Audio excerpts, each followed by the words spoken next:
Wow! What's up mga mi? Dumating na nga pala tong mga pinag-o-order ko. Hindi ko na nga talaga maiwasan ng pag-o-order lalo na nga't anak na ako ni Shopee.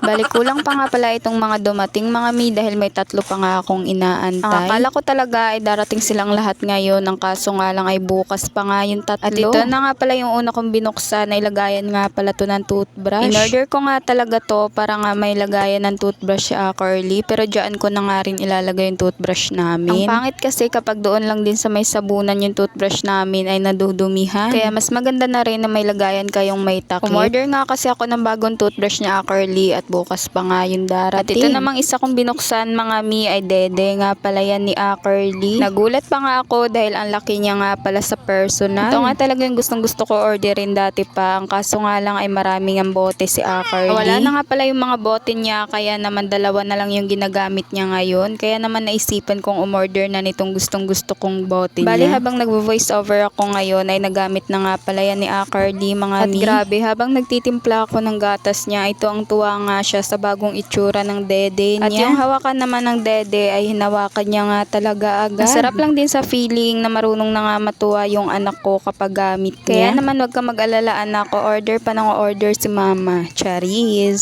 Walang ganoon, hindi mapera ang first son. Ipinakita ko pa nga talaga sa inyo mga mi, alam ko namang hindi nyo mabasa yun dahil nakabaliktad. Ayan na nga pala yung tempered na para sa tablet ni Curly. Paano ba naman kasi kapag nagwawala ay tapon agad ng cellphone? Kaya naman nung napaayos na namin yung LCD ng tablet niya ay umorder nga agad ako ng tempered at case. Para na rin mas safe at hindi nga agad kami makapaggasto ng 1.3. At ito na nga pala yung case na na-order ko at grabe ang ganda niya, may patakip-takip pa nga. Kinuha ko na nga agad yung tablet sa may likod ko kahit hindi pa nga yan na puno. Dahil ikakabit ko na nga tong tempered niya pati nga yung case. Ilang beses na nga rin pala akong nagkabit ng tempered sa cellphone ko. Kahit sa mga dati ko pang cellphone ay in-order ko nga lang din yung tempered. Kaya naman expert na nga talaga ako sa pagkakabit ng tempered. Sana all.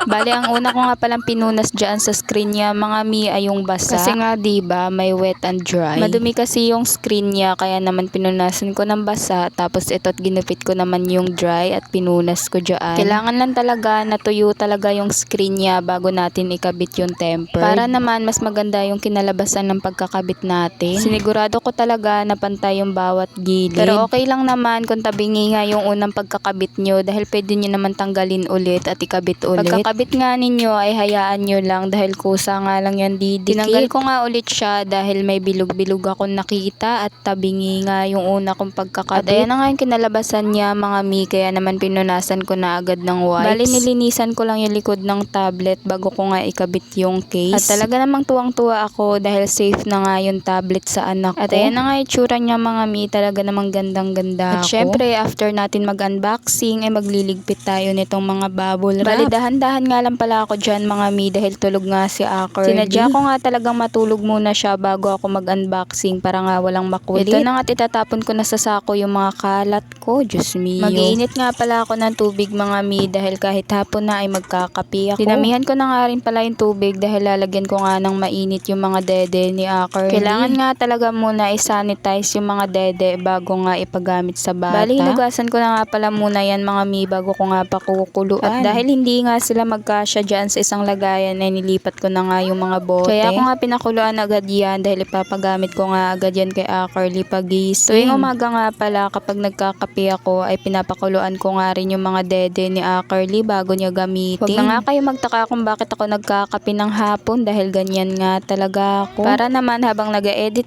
nga ako dyan ay nagkakape ako. O diba? Ang sarap lang kasi magkape tuwing hapon. Diyos mio. O siya mga mi, hanggang dito na lang. Salamat sa panonood. Don't forget to follow, like, and share.